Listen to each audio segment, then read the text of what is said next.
గ్రామీణ వైద్యుల సంఘం ఆధ్వర్యంలో బతుకు భరోసా నిరసన కార్యక్రమం. గ్రామీణ వైద్యులపై తెలంగాణ మెడికల్ కౌన్సిల్ దాడులను నిలిపివేసి ప్రభుత్వ పరంగా చట్టబద్ధత కల్పించాలని కోరుతూ జిల్లా కమిటీ పిలుపు మేరకు నేడు శాలిగౌరారం మండల కేంద్రంలో గ్రామీణ వైద్యుల సంఘం ఆధ్వర్యంలో గ్రామీణ వైద్యుల బతుకు భరోసా నిరసన కార్యక్రమాన్ని నిర్వహించారు.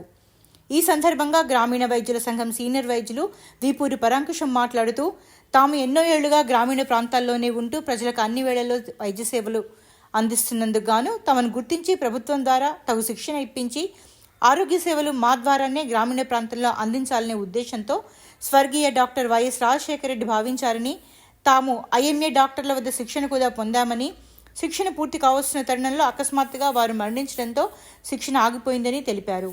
గత ప్రభుత్వం తమ సమస్యల్ని ఎన్నికల మేనిఫెస్టోలో పెట్టి విస్మరించిందని వాపోయారు. ఇప్పటికైనా తమ సేవల్ని గుర్తించి మెడికల్ కౌన్సిల్ దాడులను నిలిపివేసి చట్టబద్ధత కల్పించి తమ ద్వారానే ప్రభుత్వ ఆరోగ్య సేవలు ప్రజలకు అందేలా చూడాలని కోరారు. అనంతరం జిల్లా కలెక్టరేట్కి వినతిపత్రం అందజేశారు. ఈ కార్యక్రమంలో వెంకన్న, గౌరవ అధ్యక్షులు దునక వెంకన్న, ధనుంజయ, మండల అధ్యక్షులు మాది వెంకన్న, కార్యదర్శి చారి, శీలం శంకర్, వెంకట్, నరసయ్య, అంజయ్య, జబ్బువారు తదితరులు పాల్గొన్నారు.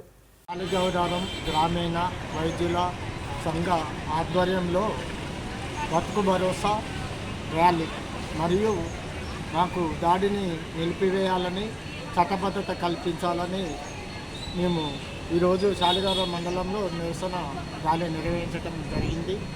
ముఖ్యంగా గ్రామీణ ప్రాంత వైద్యులు సుమారు 100 సంవత్సరాల నుండి గ్రామ ప్రాంతంలో సేవ చేస్తున్నారు.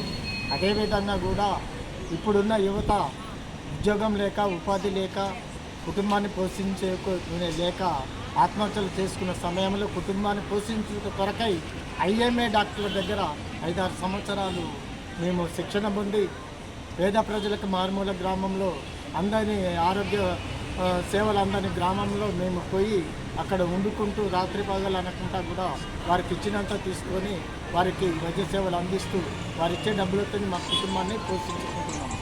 అయినా ఇప్పుడు ఏ అర్హత లేదని మా మీద మీరు వైద్యులు కారు అనే ఆలోచనతోని మా మీద దాడి జరిపి మా పై కేసులు పెట్టి మా గ్రామీణ వైద్యులని వాళ్ళ యొక్క మనోవేదనకు గురి చేస్తున్నారు. ఇప్పటికైనా వారు ఆ దాడులు నిలిపివేయాలి. అదేవిధంగా కూడా ప్రభుత్వం చొరవ తీసుకొని వారికి నిలిపివేసి మాకు ఒక చట్టబద్ధత కల్పించాలని మా గ్రామీణ ప్రజల నుంచి కోరుతున్నాం. ఇంకోటి, గతంలో వైఎస్ రాజశేఖర రెడ్డి గారు కీర్తిశేషులు వారు మాకు మా గ్రామీణ వైద్య సేవలు గుర్తించి మాకు వైద్య సేవలు మా ద్వారానే ప్రభుత్వ పరంగా శిక్షణ ఇచ్చి మా సేవలు వినియోగించుకున్న ఉద్దేశంతో నిజాం కాలేజ్ గ్రౌండ్లో 1,50,000 మంది ఆర్ఎంపీ వైద్యులని అక్కడికి పిలిపించి మాకు ఒక DOTC పారామెడిక్ బోర్డు ద్వారా మేము 200 రూపాయలు డీడీ చెల్లించినాము. మాకు కూడా కొంతమందికి 75% మాకు శిక్షణ అయిపోయింది. మా దురదృష్టము అనుకోకుండా వారు చనిపోయినారు. ఆ చనిపోయిన కానుంచి కూడా మా యొక్క శిక్షణ ఆగిపోయింది. తర్వాత కూడా వచ్చిన ప్రభుత్వాలు మమ్మల్ని ఎవరు పట్టించుకోలేదు. దయచేసి ఇప్పటికైనా కూడా మా యొక్క సేవలను గుర్తించి మాకు కూడా ఒక శిక్షణ ఇచ్చి ప్రభుత్వ పరంగా మా సేవలు వినియోగించుకోవాలని మా శాలిగౌరారం మండల గ్రామీణ వైద్య మిత్రులు కోరుచున్నాం. సంఘాలు చేస్తున్న ఈ దాడుల వల్ల అనేక మంది గ్రామీణ వైద్యులు మనోవేదనకు గురవుతున్నారు. అక్కడి నుంచి వాళ్ళేమో మేము ఇంజక్షన్లు లేదు, టాబ్లెట్ పెద్ద డాక్టర్ల సంఘాలు చెప్తున్నారు. ఇక్కడ గ్రామాలలో మాత్రం అలా కాకుండా ప్రజలు వచ్చి ఖచ్చితంగా మీరు ఇంజక్షన్ చేయాల్సిందే, టాబ్లెట్స్ ఇవ్వాల్సిందే, గ్లూకోజ్ పెట్టాల్సిందే అనే విధంగా మమ్మల్ని ప్రజలు కూడా ఒత్తిడి చేస్తున్నారు.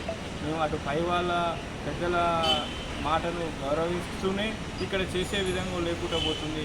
దీనికి ప్రభుత్వమే తగిన సూచన తీసుకొని శిక్షణ ఇచ్చి మమ్మల్ని చట్టబద్ధత కల్పించి గ్రామాలలో ఒక దిశ నిర్దేశించి ఏ రకమైన వైద్య సేవలు అందియాలో అందరికీ ఒక మేనిఫెస్టో మాదిరిగా ఒక లిస్టు తయారు చేసి ఫలానా రకాల మందులు మాత్రమే మీరు వాడాలి అనే విధంగా ఒక ప్రభుత్వం ద్వారా అందరి గ్రామీణ వైద్యులకు సూచనలు ఇచ్చి ఇలాంటి దాడుల బారిన పడకుండా ప్రభుత్వమే ఆదుకోవాలని ఈ సందర్భంగా నేను కోరుతున్నాను.